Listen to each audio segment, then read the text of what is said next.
तो last time हम एक आर्टिकल पढ़ रहे थे, दैट वाज एप्लीकेशन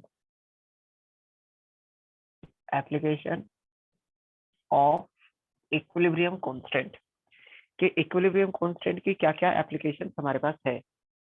इसमें जो सबसे पहली एप्लीकेशन हमने पढ़ी थी दैट वाज कि के हमें क्या बताता है, एक्सटेंट ऑफ रिएक्शन बताता है। एक्सटेंट ऑफ रिएक्शन वो हमें कैसे बताएगा, हमें क्या करना है, के की वैल्यू को देखना है कि के की वैल्यू 10 की पावर -3 से छोटी है या के की वैल्यू 10 की पावर +3 से बड़ी है या के की वैल्यू 10 की पावर -3 से लेकर के और +3 के बीच में लाई करती है। अगर मान लो के की वैल्यू 10 की पावर -3 से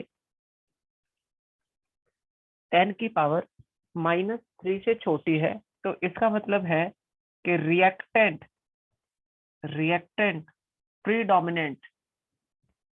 प्रीडोमिनेट ओवर प्रोडक्ट के जब इक्विलिब्रियम मिक्सचर आएगा तो उसके अंदर रिएक्टेंट ज्यादा होंगे, प्रोडक्ट कम होंगे। अगर के की वैल्यू 10 की पावर +3 से बड़ी है तो इसका रिवर्स कर दो, क्या हो जाएगा कि प्रोडक्ट प्रीडोमिनेट ओवर रिएक्टेंट, और -3 से +3 के बीच में है तो हम कहेंगे reactant and product are comparable to each other.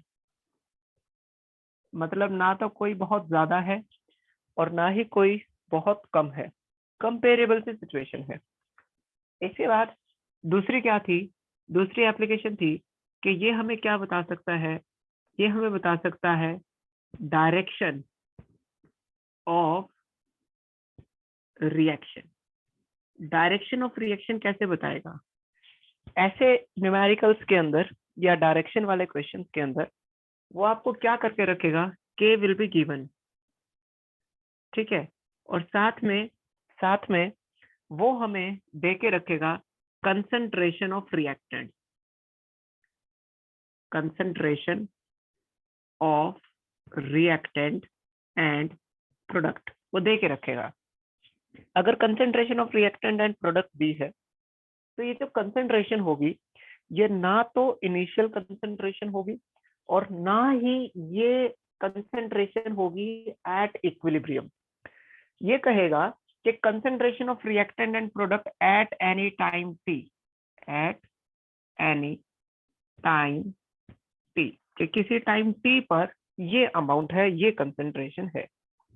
तो हम क्या करते हैं, हम ये करते हैं कि भाई यहां से एक रेशो निकाल लेते हैं, ratio of concentration of product and reactant. कैसे निकालेंगे, हम जैसे के की वैल्यू रखते हैं, जैसे मान लो एक रिएक्शन है वो है N2 + 3H2 converting into 2NH3। इसके लिए के निकाला जाएगा NH3 का square divided by N2 and H2 की क्यूब। ऐसे हम उसे कैलकुलेट करेंगे। तो अगर मान लो कभी ऐसा हो गया है कि हमारे पास कंसंट्रेशन गिवन है तो हम इसी हिसाब से ऐसी एक कंसंट्रेशन निकाल लेंगे। मतलब अगर इस रिएक्शन में वो मुझे डायरेक्शन ऑफ रिएक्शन पे क्वेश्चन पूछता है तो वो N2 की कंसंट्रेशन देगा, H2 की देगा और अमोनिया की देगा, लेकिन वो कंसंट्रेशन होगी एट एनी टाइम टी। तो हम क्या निकालेंगे, हम जैसे के निकालते हैं वैसे ही उसका रेशियो निकाल लेंगे। अब जो रेशियो आएगा इसके आंसर को हम रिप्रेजेंट करेंगे किससे, क्यू सी से। सी क्या है यहाँ पर, कंसंट्रेशन, और क्यू किसे रिप्रेजेंट करता है, क्वेशंट को।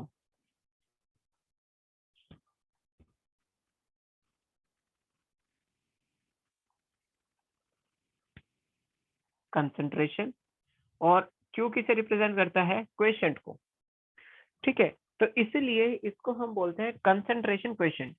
अब यहाँ से जो क्यूसी है, अगर इस क्यूसी का आंसर इस केसी के इक्वल है जो गिवन होगा आपको, अभी हम एक न्यूमेरिकल भी करेंगे, अगर क्यूसी का आंसर केसी के इक्वल है, तो हम ये कह देंगे कि जो कंसंट्रेशन दे रखी है ये किसी टाइम टी पर नहीं है, ये एट इक्विलिब्रियम है, या जिस टाइम पे ये दे रखी है उस टाइम पर रिएक्शन में इक्विलिब्रियम आ चुका है। लेकिन वो कब कहेंगे हम, वो तब कहेंगे when QC is equal to KC. लेकिन अगर मान लो इक्वल ना हो तो दो चांसेस बनेंगे, एक क्यूसी लेस देन केसी और दूसरा बनेगा क्यूसी लेस देन केसी। और before we go into the details, एक बात फिर से याद कर लो कि केसी की वैल्यू हमेशा क्या होती है, कांस्टेंट होती है for any for any for any given reaction at given concentration, given reaction at given temperature. कल भी हमने पढ़ा था ना कि के की क्या क्या कैरेक्टरिस्टिक्स है। के की एक कैरेक्टरिस्टिक ये है कि के की वैल्यू कांस्टेंट होती है for any given reaction at given temperature. तो के की वैल्यू तो फिक्स रहेगी, के की वैल्यू को तो आप चेंज नहीं कर सकते। अब रिएक्शन में आपने निकाला है क्यूसी, आपने निकाला है क्यूसी, अब क्यूसी का आंसर मान लेते हैं ये है क्यूसी, और केसी का आंसर जो है वो उससे ज्यादा है। क्यूसी का आंसर केसी के आंसर से क्या है, छोटा है, मतलब ये वाला केस है। या अगर मुझे ये वाला केस पढ़ना हो तो मैं इसी को थोड़ा सा ऐसे ड्रॉ कर दूंगा कि ये हो गया जी क्यूसी और केसी का आंसर इससे छोटा। अब केसी को तो आप चेंज नहीं कर सकते, लेकिन आप किसे चेंज कर सकते हैं, आप क्यूसी को चेंज कर सकते हैं, केसी तो फिक्स रहेगा। अब रिएक्शन क्या चाहती है, रिएक्शन चाहती है कि इक्विलिब्रियम आ जाए, रिएक्शन चाहती है कि इक्विलिब्रियम आ जाए। इक्विलिब्रियम आने के लिए के की वैल्यू फिक्स होती है, तो आप क्या करोगे, आप इस क्यू की वैल्यू को बढ़ाओगे सो दैट वो किसके इक्वल आ जाए, क्यूसी के इक्वल आ जाए। और जैसे ही क्यूसी की वैल्यू इस केसी के इक्वल आ जाएगी, हम कह देंगे कि इक्विलिब्रियम आ गया। आई रिपीट, किसी भी रिएक्शन के लिए के की वैल्यू क्या होती है, फिक्स होती है, उसको हम चेंज नहीं कर सकते। लेकिन अभी रिएक्शन चल रही है, क्योंकि रिएक्शन जब तक इक्विलिब्रियम नहीं पहुंचेगी तब तक concentration of reactant will keep on changing. तो अगर concentration of reactant will keep on changing तो क्यूसी का आंसर क्या हो सकता है, चेंज हो सकता है, लेकिन केसी का आंसर क्या होता है, फिक्स होता है। अगर क्यूसी और केसी इक्वल होते तो इक्विलिब्रियम होता, अगर नहीं है तो आपको ये बताना है कि जब तक इक्विलिब्रियम नहीं आएगा तब तक रिएक्शन किस डायरेक्शन में प्रोसीड करेगी। तो वो डायरेक्शन ये हो जाएगी कि अगर क्यू का आंसर के आंसर से छोटा है तो क्यू अपने आंसर को बढ़ाएगा सो दैट वो किसके इक्वल हो सके, वो के इक्वल हो सके। अब क्यू का आंसर बढ़ कैसे सकता है, बढ़ने का तरीका देखो, क्यू तो हमने ऐसे निकाला है कि प्रोडक्ट की कंसंट्रेशन डिवाइड बाय रिएक्टेंट की कंसंट्रेशन। अगर हम क्या कर दें, प्रोडक्ट के अमाउंट को बढ़ा दें, प्रोडक्ट के अमाउंट को बढ़ा दें और रिएक्टेंट के अमाउंट को घटा दें, क्योंकि देखो क्यू का रिलेशन प्रोडक्ट के साथ डायरेक्टली का है और रिएक्टेंट के साथ किसका है, इनवर्सली का। मतलब अगर रिएक्टेंट कम होते हैं तो क्यू का आंसर बढ़ जाएगा, अगर प्रोडक्ट बढ़ता है तो भी क्यू का आंसर क्या हो जाएगा, बढ़ जाएगा। अब ये दोनों ही काम कौन सी डायरेक्शन में हो रहे हैं, फॉरवर्ड डायरेक्शन में हो रहे हैं। जब आप फॉरवर्ड डायरेक्शन में जाओगे तो रिएक्टेंट क्या होते रहेंगे, कंज्यूम होते रहेंगे, कंज्यूम होने का मतलब है वो कम हो रहे हैं, और प्रोडक्ट की फॉर्मेशन होती रहेगी, मतलब प्रोडक्ट का अमाउंट बढ़ता रहेगा। तो अगर क्यूसी केसी से छोटा है तो रिएक्शन कौन सी डायरेक्शन में जाएगी, reaction will move in the forward direction. कौन सी डायरेक्शन में चली जाएगी, फॉरवर्ड डायरेक्शन में चली जाएगी। फिर से समझो, अगर क्यू का आंसर के आंसर से ज्यादा आ रहा था, के को हम चेंज नहीं कर सकते, क्यू को हम चेंज कर सकते हैं, तो क्यू अपने आप को क्या करेगा, डिक्रीज करेगा। क्यू अपने आप को डिक्रीज कैसे कर सकता है, डिक्रीज करने का तरीका ये है कि क्यू देखो निकाला ऐसे प्रोडक्ट अपॉन रिएक्टेंट।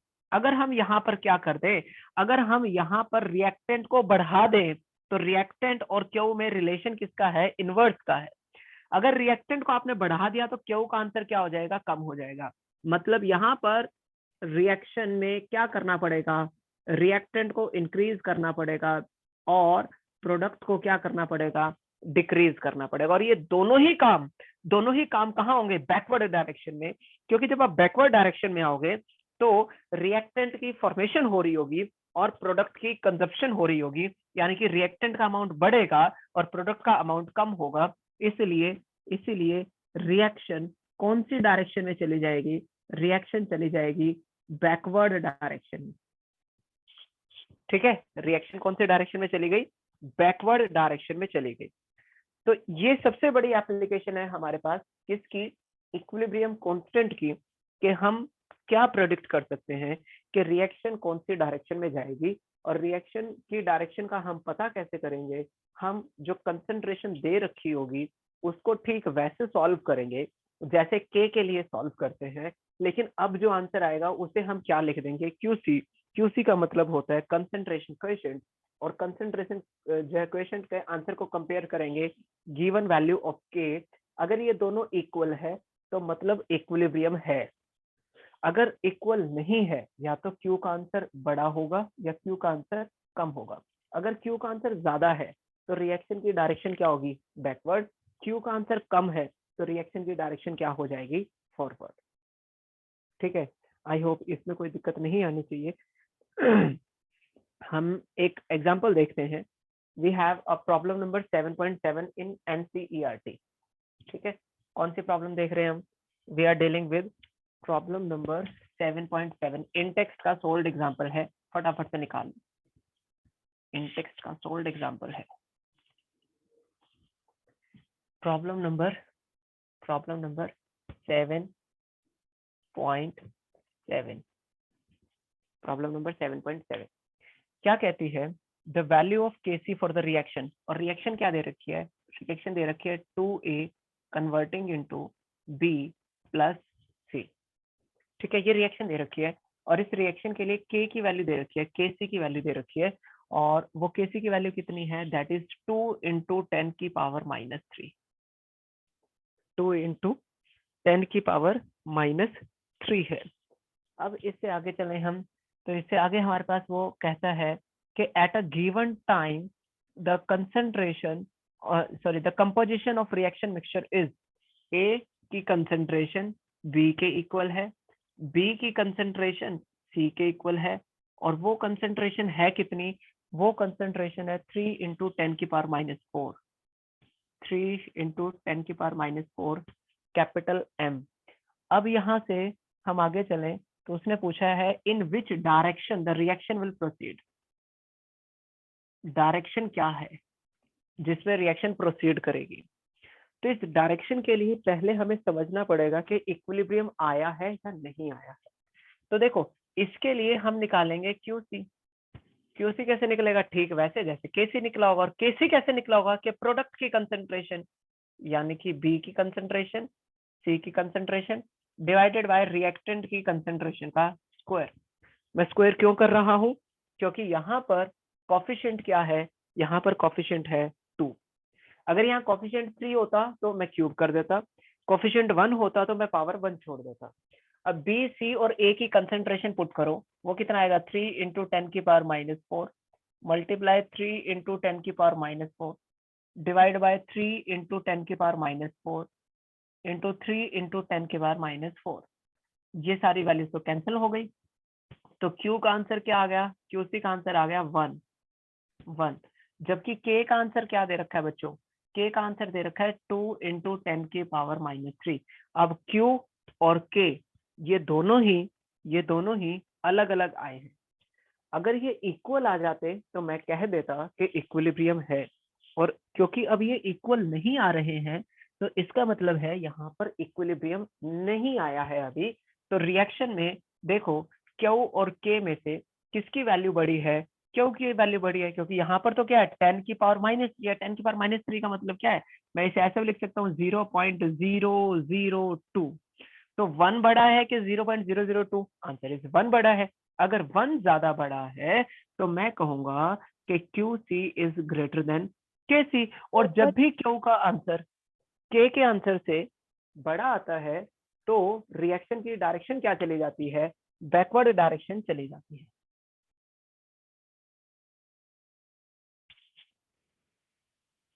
तो यहाँ से हमें पता चल रहा है कि रिएक्शन की डायरेक्शन क्या हो जाएगी, बैकवर्ड हो जाएगी। तो डायरेक्शन पे कभी भी क्वेश्चन आए तो आप सिंपली क्यू को सॉल्व करेंगे और के से उसे कंपेयर कर लेंगे कि के से उसका आंसर बड़ा है या फिर उसका आंसर छोटा है। अब इससे आगे जब हम चलते हैं तो हमारे पास एक थर्मोडायनेमिक्स की एक छोटी सी इक्वेशन आ जाती है, ध्यान से समझना उसे। थर्मोडायनेमिक्स की एक एप्लीकेशन थी और वो एप्लीकेशन थी कि वो किसी भी रिएक्शन के लिए हमें क्या बता देता था, डेल्टा जी। डेल्टा जी का आंसर, डेल्टा जी किसे कहते थे, गिव्स फ्री एनर्जी को। If its answer is negative तो reaction is spontaneous. If delta G is positive तो reaction is non-spontaneous, means reaction will not take place. If delta G is equal to 0 means reaction is at equilibrium. ठीक है, reaction is at equilibrium. तो thermodynamics में एक equation आती है, वो equation क्या कहती है, वो इक्वेशन कहती है delta G is equal to delta G standard. जब भी हम स्टैंडर्ड लिखते हैं तो ऊपर क्या लगा देते हैं, ऊपर हम एक डिग्री का साइन लगा देते हैं या नोट का साइन लगा देते हैं। ठीक है, तो स्टैंडर्ड का मतलब क्या है, स्टैंडर्ड का सिंपल सा मतलब है कंडीशंस हम बता रहे हैं कि कंडीशंस हमने स्टैंडर्ड रखी हुई है। Delta G is equal to delta G standard plus R T L N. L N क्या होता है, एल एन होता है लॉग, लॉग क्यू सी। ठीक है, जिस कंसेंट्रेशन क्वेश्चन को निकाला है कि किसी गिवन कंसेंट्रेशन पर डेल्टा जी का आंसर क्या आएगा, उसके लिए थर्मोडायनेमिक्स में हमारे पास ये इक्वेशन होती है। ठीक है, अब इस इक्वेशन का हम यहाँ पर क्या यूज कर रहे हैं, देखो कि अगर हम इक्विलिब्रियम को स्टडी कर रहे हैं तो डेल्टा जी का आंसर क्या रहा होगा, 0 रहा होगा। और ये जो क्यूसी है ये किसके इक्वल होगा, ये इक्वल होगा केसी के। Means at equilibrium QC will be equal to KC. अगर मैं ये दोनों ही वैल्यूज इस वाले इक्वेशन में रख दूं तो क्या बनेगा, डेल्टा जी तो हो गया 0 is equal to delta G standard plus R T L N.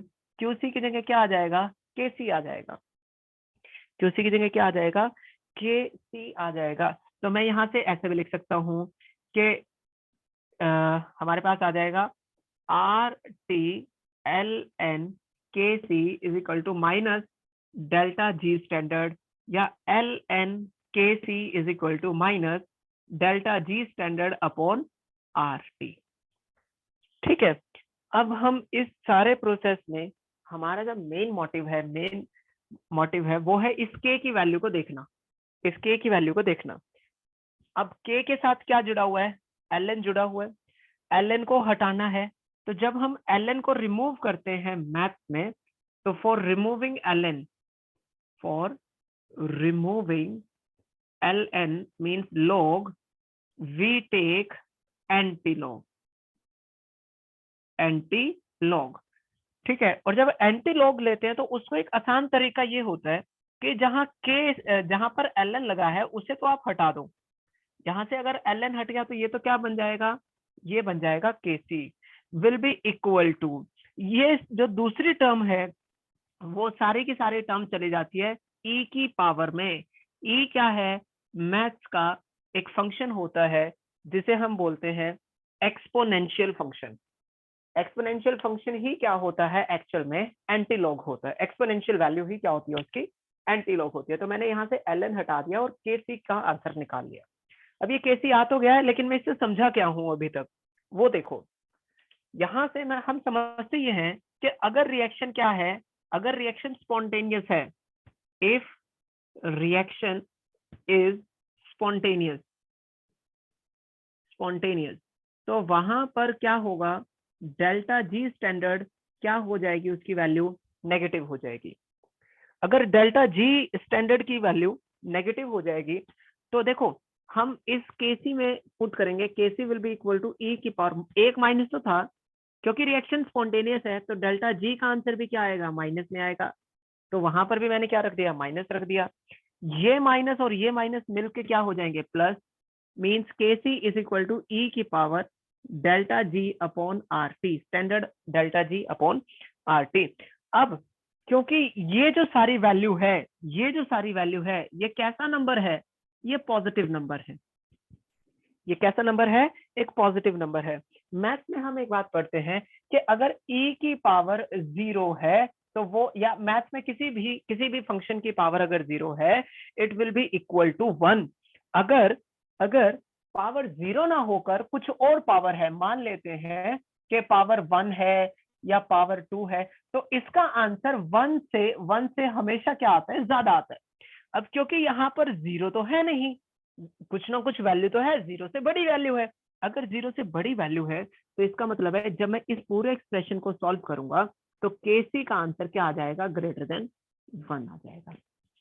केसी का आंसर क्या आ गया? ग्रेटर देन 1 आ गया। अब इससे मैं क्या समझ गया? इससे मैं ये समझ गया कि दुनिया की कोई भी स्पॉन्टेनियस रिएक्शन हो, कोई भी स्पॉन्टेनियस रिएक्शन हो, अगर उसके लिए मैं के की वैल्यू निकालूंगा तो के का आंसर ग्रेटर देन 1 आएगा। अगर दुनिया की कोई भी स्पॉन्टेनियस रिएक्शन है तो उसके लिए के का आंसर हमेशा क्या आएगा? ग्रेटर देन 1 आएगा। दोबारा से समझ लो। हमारे पास ये एक्सप्रेशन क्या था? ये एक्सप्रेशन था कि k इज इक्वल टू ई की power minus delta G standard upon R T. मान लेते हैं कि रिएक्शन कैसी है? रिएक्शन है हमारे पास नॉन स्पॉन्टेनियस। अगर रिएक्शन नॉन स्पॉन्टेनियस है तो डेल्टा जी का आंसर क्या आएगा? पॉजिटिव आएगा। अगर पॉजिटिव आएगा तो मैं इसे लिख सकता हूँ k is equal to E के power minus delta G standard upon R T as it is. तो k को मैं ऐसे भी कर सकता हूँ 1 अपॉन ई की पावर माइनस डेल्टा जी, सॉरी माइनस से अब हो जाएगा प्लस आर टी। जो मैथ्स वाले स्टूडेंट है उन्हें कोई खास प्रॉब्लम नहीं आनी चाहिए ये समझने में कि मैथमेटिकली अगर मैं किसी चीज को नीचे से उठाकर ऊपर ले जाता हूँ तो उसका साइन पलट जाता है, या ऊपर से उठाकर नीचे लेके आते हैं तो भी उसका साइन क्या हो जाता है? चेंज हो जाता है। तो ये माइनस में था, हम जब इसे 1 अपॉन में लेके आएंगे तो ये क्या हो जाएगा? प्लस में हो जाएगा। और प्लस में होने का मतलब क्या है कि अब ये जो सारा नंबर है वो क्या बन गया? पॉजिटिव बन गया। पॉजिटिव बनने का मतलब क्या है कि इसका आंसर ग्रेटर देन 1 हो जाएगा। और जब मैं इसे डिवाइड कर दूंगा तो के का आंसर क्या आ जाएगा? लेस देन 1 आ जाएगा। इट मीन्स के के की वैल्यू, अगर कोई रिएक्शन दे रखी हो और उस रिएक्शन में मुझे के की वैल्यू पता हो कि इस रिएक्शन के लिए के की वैल्यू ग्रेटर देन 1 है या फिर लेस देन 1 है, तो उस के की वैल्यू को देखकर भी हम क्या कर सकते हैं? हम आइडिया लगा सकते हैं कि रिएक्शन स्पॉन्टेनियस होगी या फिर रिएक्शन नॉन स्पॉन्टेनियस होगी। ठीक है, कैसे आइडिया लगाएंगे? अगर अगर के का आंसर ग्रेटर देन 1 है तो ग्रेटर देन 1 तभी होता है जब रिएक्शन कैसी हो? स्पॉन्टेनियस हो। अगर के का आंसर लेस देन 1 है तो वो तभी हो सकता है जब रिएक्शन कैसी हो? Non spontaneous. ठीक है, अब यहाँ से जीरो का कंक्लूजन मत निकालना कि 0 होगा तो इक्विलिब्रियम। नहीं, हमें पता है कि इक्विलिब्रियम में के का आंसर -3 से छोटा आ सकता है, +3 से बड़ा आ सकता है, उसके बीच में कहीं लाई कर सकता है। तो ये तो बात थी स्पॉन्टेनियस नॉन स्पॉन्टेनियस की। अब देखो, अभी तक इस चैप्टर के अंदर हम जो बातें कर रहे हैं वो सिर्फ इतनी सी कर रहे हैं कि रिएक्शन इक्विलिब्रियम अटेन कर रहा है। लेकिन अब किसी भी रिएक्शन, कोई भी रिएक्शन चाहती है कि वो इक्विलिब्रियम अटेन कर जाए, लेकिन लेकिन अगर अगर ऐसा होता है किसी भी वजह से कि इक्विलिब्रियम डिस्टर्ब हो जाए, क्या हो जाए? इक्विलिब्रियम डिस्टर्ब हो जाए, तो वो रिएक्शन अपने आप को एक स्पेसिफिक डायरेक्शन में ले जाती है सो दैट कि इक्विलिब्रियम वापस अटेन हो सके। रिएक्शन चाहती है कि इक्विलिब्रियम आ जाए। अगर इक्विलिब्रियम आ गया है और आपने उसके इक्विलिब्रियम को डिस्टर्ब कर दिया है तो तो हर सिचुएशन में रिएक्शन ये चाहेगी कि वो वापस से इक्विलिब्रियम को अटेन कर जाए। और वापस से इक्विलिब्रियम अटेन करने के लिए उसे क्या करना पड़ेगा? किसी एक स्पेसिफिक डायरेक्शन में मूव करना पड़ेगा। या तो वो फॉरवर्ड डायरेक्शन में जाएगी या फिर आएगी वो बैकवर्ड डायरेक्शन में। तो जिस भी डायरेक्शन में जाए वो जाएगी हमेशा उसी डायरेक्शन में जहां से उसे इक्विलिब्रियम को वापस अचीव करने में हेल्प हो। ठीक है, दोबारा से समझो। यहाँ पर एक प्रिंसिपल आता है जिसे हम कहते हैं ले चैटलियर प्रिंसिपल।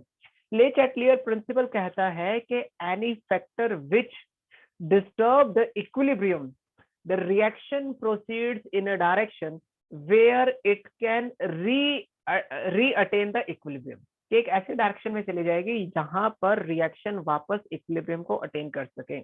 या फिर इसको हम ऐसे भी समझते हैं कि भाई अगर मान लो इक्विलिब्रियम था, इक्विलिब्रियम आने के बाद आपने उसके अंदर कोई चेंज कर दिया, ऐसा चेंज किया है जिससे इक्विलिब्रियम डिस्टर्ब हो सके, तो reaction will proceed in a direction where it will undo the change. Undo the change means कि जो चेंज आपने किया है, रिएक्शन उस डायरेक्शन में चली जाएगी जहां उस चेंज का ठीक रिवर्स हो जाए। रिवर्स हो जाए क्योंकि देखो, मान लो अगर आपने कंसंट्रेशन बढ़ा दी, एक छोटी सा एग्जांपल है कि आपने किसी चीज की कंसंट्रेशन को बढ़ा दिया, तो आपने चेंज किया है, कंसंट्रेशन बढ़ाई है, तो रिएक्शन एक ऐसी डायरेक्शन में जाएगी जहां वो कंसंट्रेशन को कम कर सके। वापस इक्विलिब्रियम अटेन करना है तो जो भी आप करोगे उसका ठीक रिवर्स रिएक्शन करेगी। आप कंसंट्रेशन बढ़ा दो, reaction will proceed in a direction where concentration will decrease. आप कंसंट्रेशन घटा दो, reaction will move in a direction where concentration will increase. जो भी आप करोगे उसका रिवर्स। आप टेम्परेचर बढ़ाओगे तो रिएक्शन ऐसी डायरेक्शन में जाएगी जहां टेम्परेचर कम हो रहा है। आप टेम्परेचर कम करोगे तो रिएक्शन ऐसी डायरेक्शन में जाएगी जहां पर टेम्परेचर बढ़ रहा है। आप प्रेशर को बढ़ाओगे तो रिएक्शन एक ऐसी डायरेक्शन में जाएगी जहां प्रेशर कम हो रहा है। आप प्रेशर को घटाओगे तो रिएक्शन ऐसी डायरेक्शन में जाएगी जहां प्रेशर जो है बढ़ रहा होगा। आप वॉल्यूम को बढ़ा दो, रिएक्शन वॉल्यूम घटाएगी। आप वॉल्यूम घटा दो, रिएक्शन वॉल्यूम बढ़ाएगी। जो भी चेंज आप करोगे, जो भी चेंज आप करोगे, रिएक्शन ठीक उसका रिवर्स ही करती है। ठीक है, और इसी को हम क्या बोलते हैं? इसी को हम बोलते हैं ले चैटलियर्स प्रिंसिपल। और ले चैटलियर प्रिंसिपल कैसे काम करता है ये हम बात करेंगे कल। ठीक है, क्योंकि 10:05 से आपकी सेकंड क्लास भी है। तो दिस इज ऑल, मिलते हैं कल। Till then, good bye. या